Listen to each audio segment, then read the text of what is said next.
Hello. Are you the parent of a teenager?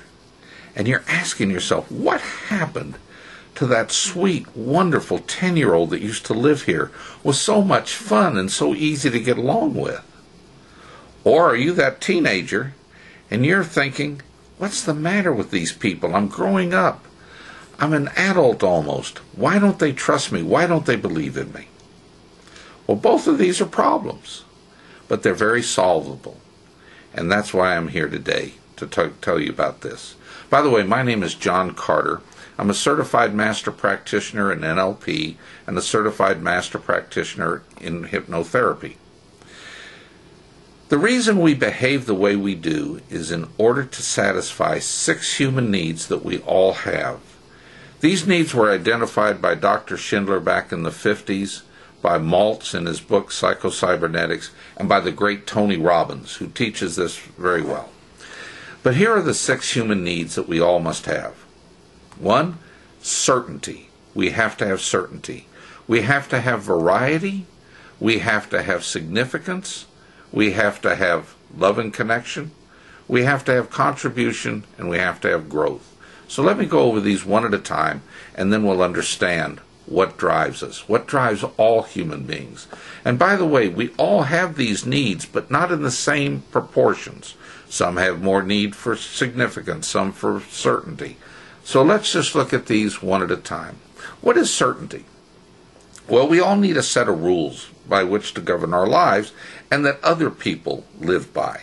For example, you wouldn't drive down the road at 60 miles an hour with cars coming at you separated by just a 4-inch stripe of paint if you weren't pretty certain that those people were going to stay on their side of the line. Think also if you went to work every day and when you walked into your building your desk was in a different office. Wouldn't that drive you absolutely crazy? So we absolutely need certainty. We need rules. We need things to live by. On the other hand, we need a lot of uncertainty or variety. Because if we did the same thing over and over and over again, it would drive us crazy.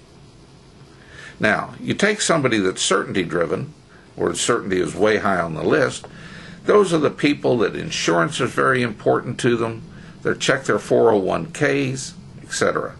Person with variety, they're what we almost call adrenaline junkies, if it's really, really high on their list. And rarely will you find somebody that's certainty-driven being a skydive instructor, for example. Those are the people that are variety-driven. But the third thing is significance. We all need significance. And when I'm talking about significance, I'm not talking about being the best and being somebody that everybody looks up to. I'm talking about having a feeling of worth, having a feeling of I'm important in this world, or I'm important to somebody. The fourth thing is we all need love and connection. Because without love and connection, it would be nuts. Think of going through life without friends, without somebody to love you.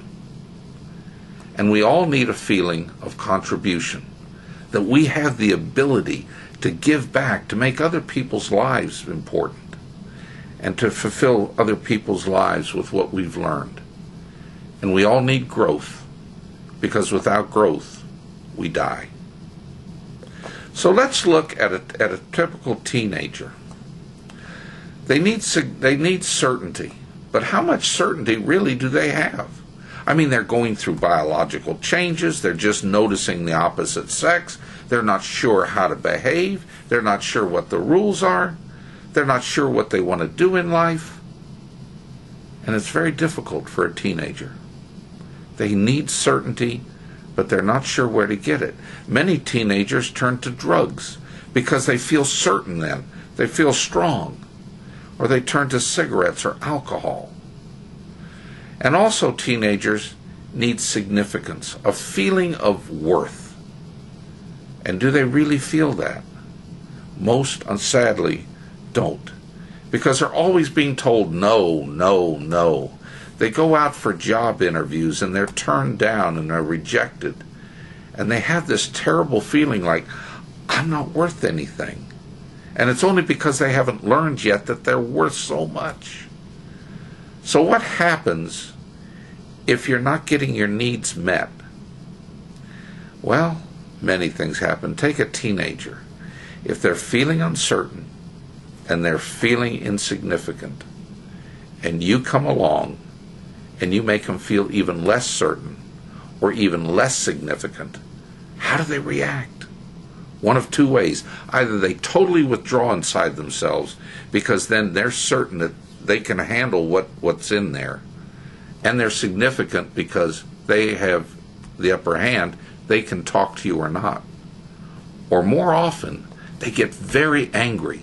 Why? Because when they're angry, they're certain and they're significant because you're paying attention to them. So let's look at the average teenager. Why is he the way he is? It's because he lacks certainty and he lacks significance. And this has happened to all of us growing up. And there are ways that you can help your kids.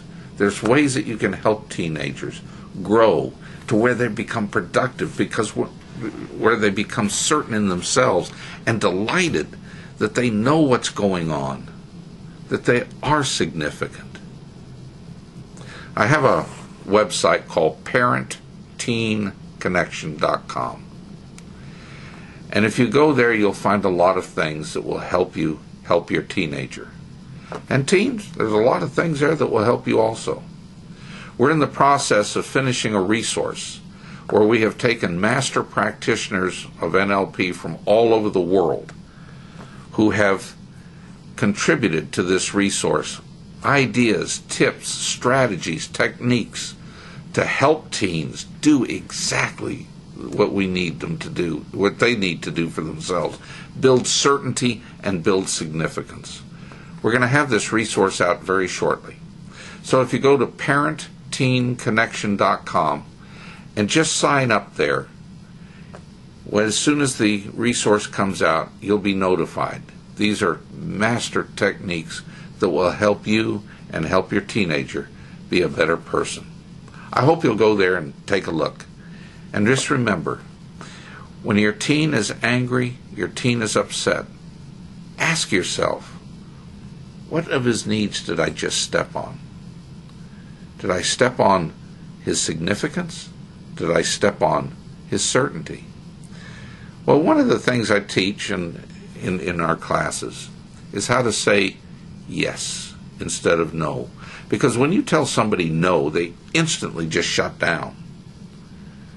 So if your teenager is maybe got a messy room or is doing a behavior you don't like, instead of them, when they come to you and saying, listen, I'd like to go out tonight, you say, no, you didn't clean your room.